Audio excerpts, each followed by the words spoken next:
Hello friends, welcome to Excel lessons on GenK. In today's video we would be helping you out how to sort the data. So it becomes very cumbersome when you have data and you want to look it in a specific order. So I have taken example of students who are in class 8 arranged by roll number, but if I want to understand which student have got maximum marks, okay, so that I can prioritize them in ranks and accordingly display the result on the screen. I have taken limited set of data so that you are not facing any difficulty in understanding, but in real life scenario you may have hundreds and thousands of students if it's a university or big college or school.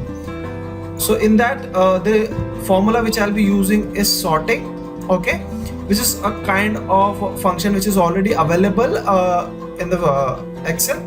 So let's go about it. So for doing that, what you need to do, first you need to select the top row, in fact the entire column.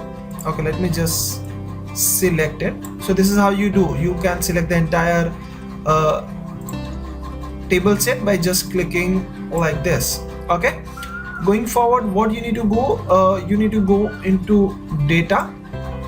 Once you go into data, the first thing which pops up is sort. You just have to click on sort.